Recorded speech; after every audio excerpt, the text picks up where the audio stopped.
This is not economic survey. This is how UPSC will ask it.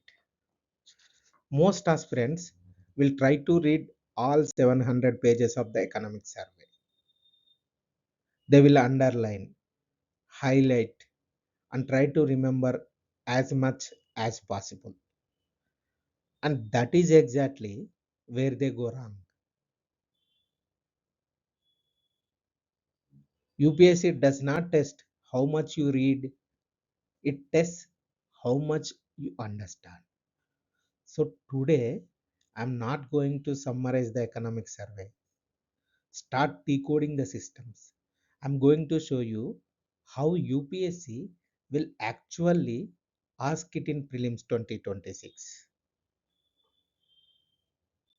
You have to stop treating the economic survey like a book. Instead, you have to treat it like a system of ideas, concepts, logic, cause and effect.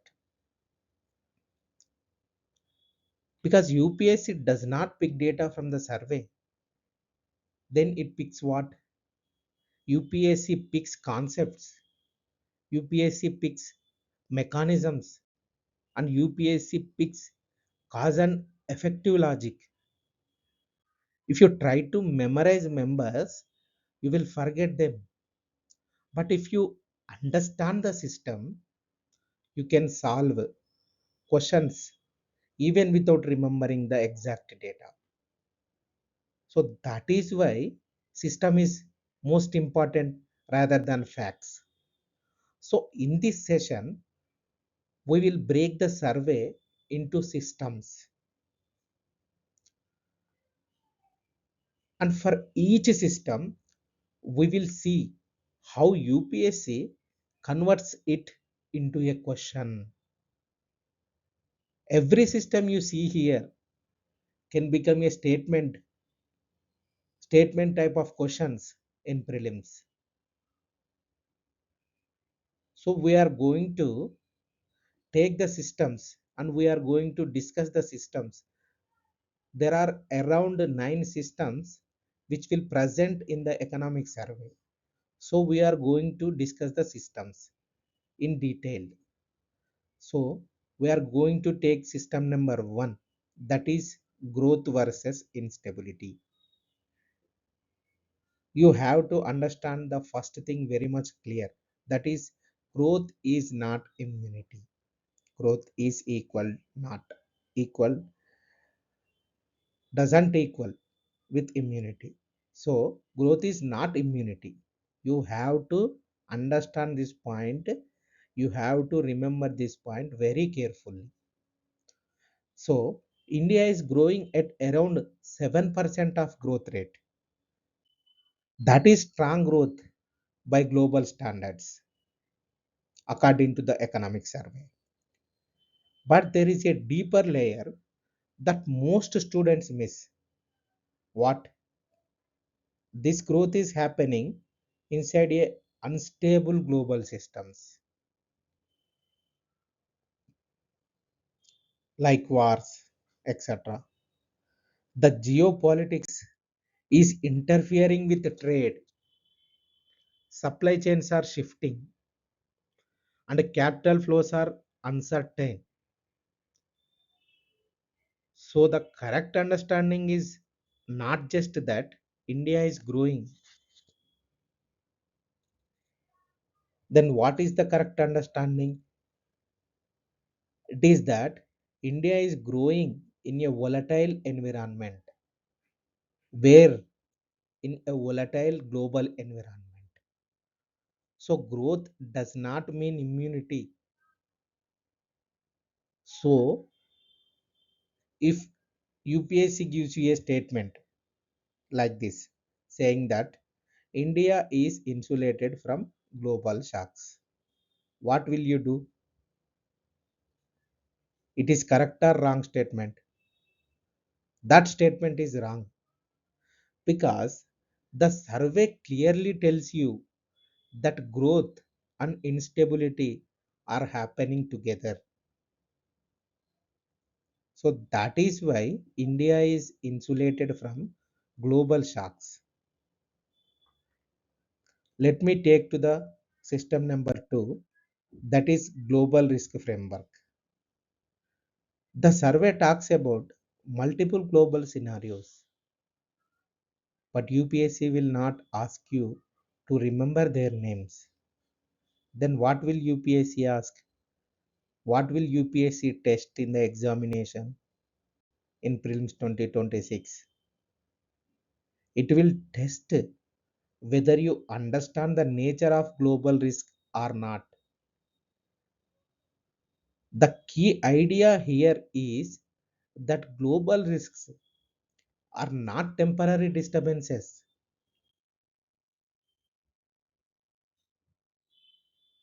are not temporary disturbances. They are structural changes in the system. This means that disruptions in trade, finance, or geopolitics are not short-term problems, are not short-term problems.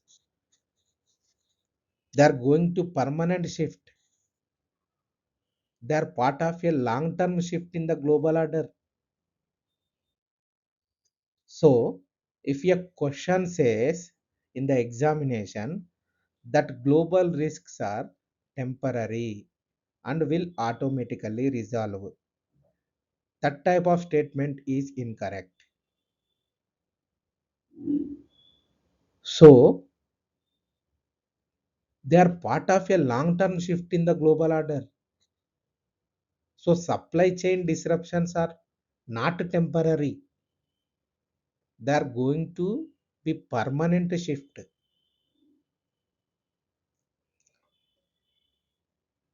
We are moving to system number 3, that is cost of capital. Now, let us come to a very important concept, that is the cost of capital. If you ask most students why interest rates are high in an economy, they will immediately say due to inflation. And that answer sounds correct,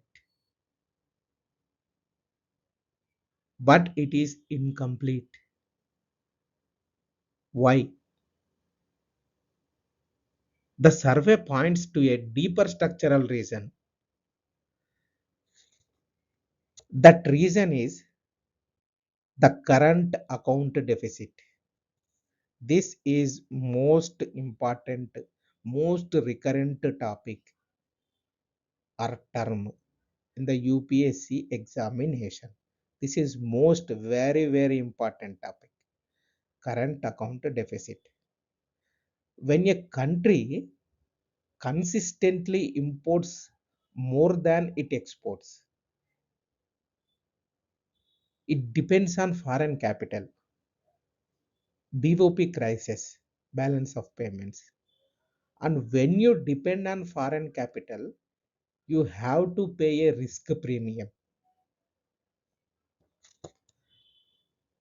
That increases the cost of capital in the economy. Let's say, example, if oil prices are rises, if oil prices rise, current account deficit increases and capital becomes expensive.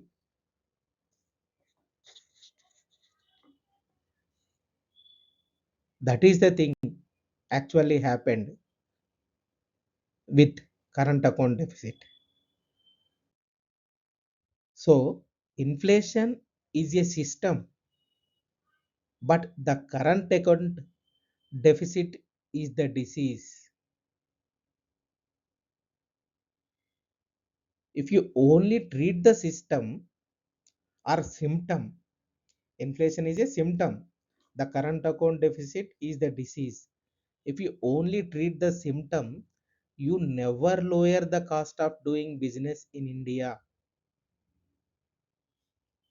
So if UPSC gives you a statement that interest rates depend only on inflation, Like these types of statements they will give in the examination. So that statement is incorrect because it not only depends on inflation, it will also depends on current account deficit. So that is why this statement is not correct or incorrect.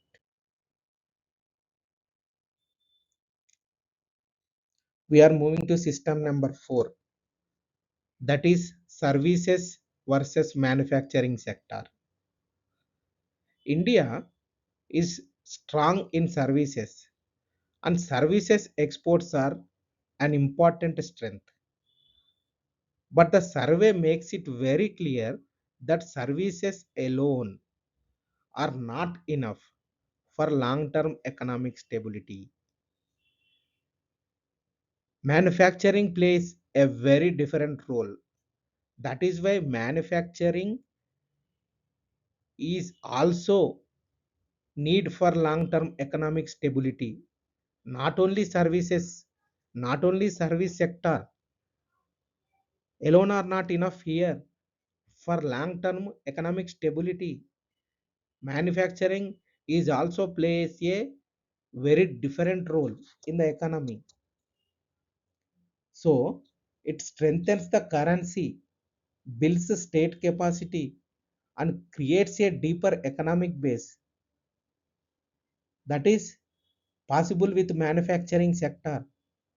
So you should not think of services and manufacturing as substitutes. They perform different functions in the system. They play different roles in the system. So if UPSC gives you a statement in the examination like that services exports alone can ensure long term economic stability, the statement is incorrect. The statement is wrong. Please be careful with these type of statements in the UPSC examination. So we are going to system number 5, that is fiscal structure. Now let us look at fiscal policy. This is also most important concept in the economy.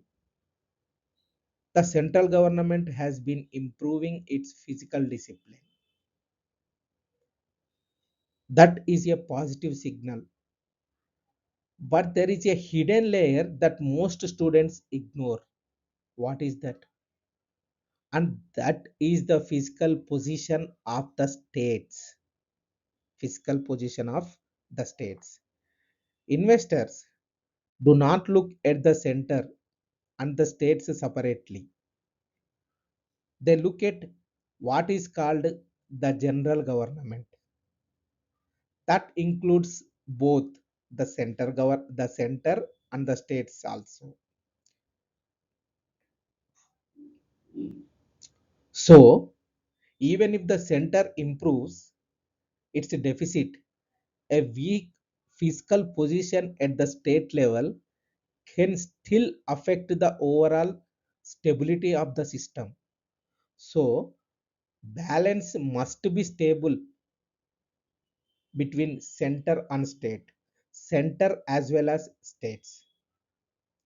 So let me take a simple illustration.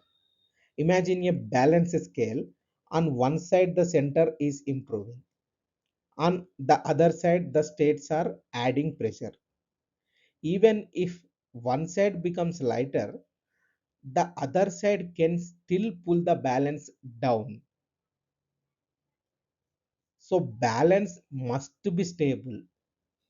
So that is why center and states both are needed, both are balanced. So if UPSC gives you a statement that only the central physical deficit matters, the statement is incorrect. The statement is wrong. Both center and states have to improve, and both state and center has balanced, has to be balanced. So system number 6, entrepreneurial state. The survey talks about the idea of an entrepreneurial state, but this does not mean that the government should start running businesses. Then what? It means that the state should be willing to take calculated risks, experiment with policies, and adapt based on outcomes. Let me repeat once. Entrepreneurial business, entrepreneurial state means that the state should be willing to take calculated risks and experiment with policies and adapt based on outcomes. So this is neither state control nor complete market freedom. It is adapted governance. It is adaptive governance.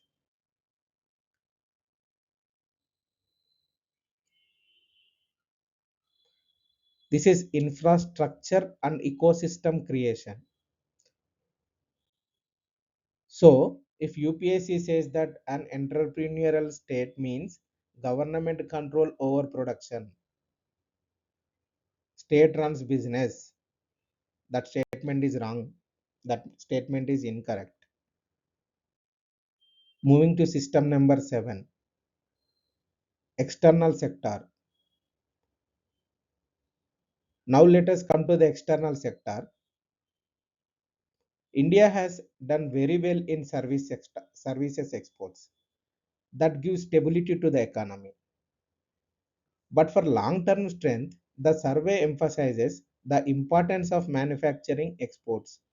So, service sector is not alone enough for long-term strength. The survey emphasizes the importance of manufacturing exports because that is also engine. Services are your safety net, but manufacturing is your engine. You cannot win a race with just a safety net. So services can support stability, but manufacturing drives structural strength, especially for the currency and trade balance. So that is why manufacturing sector is most important. So in the examination, UPSC gives a statement like this, that services exports alone can ensure balance of payment stability. That statement is incorrect because manufacturing growth also important. Only services not enough. Moving to system number 8, that is green transition. This is one of the most important system. The survey talks about the green transition. What is the green transition? But it makes a very important point here. The transition to green energy cannot be rushed blindly. Why? Why? It has to be gradual. Fast alone not effective. Fast not alone effective. It has to be gradual, supported by finance and aligned with energy security. Finance and stability and sequence is need of the hour as far as green transition is concerned. So, if a statement says that rapid green transition is always beneficial without considering cost or stability, that statement is incorrect. Moving to system number 9, that is artificial intelligence economy, AI economy. The survey also discusses artificial intelligence. It highlights that AI means artificial intelligence, is not just a technological tool, it is also an economic and strategic factor, survey says. But it also brings risks such as financial bubbles and concentration of data and power. So UPSC may test whether you understand both the opportunity and the risk, pros and cons. These systems are not separate. These systems are not separate.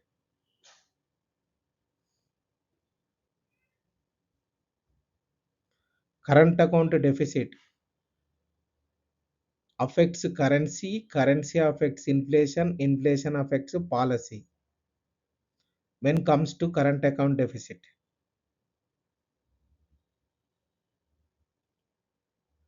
so AI productivity is not enough. It comes with risks also. That may be financial risk and concentration of data and power. So in the UPSC examination, they may ask like these type of statements. AI reduces risk. The statement is incomplete and incorrect. So you have to be careful with these types of traps in the UPSC examination. This was not economic survey. This was how UPSC will ask the economic survey. If you try to read everything, you will remember nothing. But if you understand the system, you can solve questions even without reading everything. In economic survey says 5 golden rules here. That is, growth is not equal to immunity. Current account deficit drives cost. Current account deficit affects currency. Currency, currency affects inflation. Inflation affects policy. These systems are not separate. Manufacturing stabilizes currency.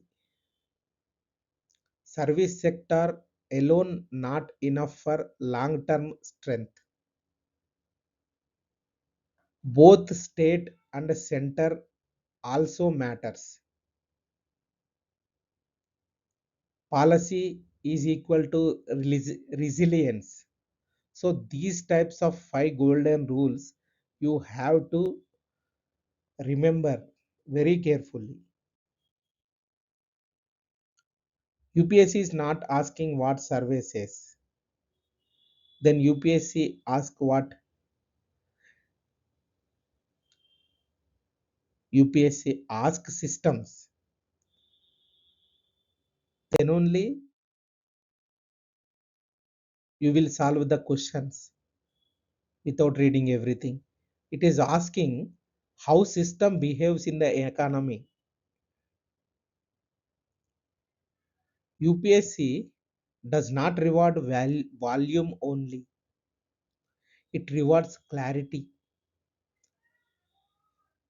Clarity beats volume, and clarity comes from the understanding the system, not memorizing the pages. This is all about economic survey in the Metis way. Thank you and all the best.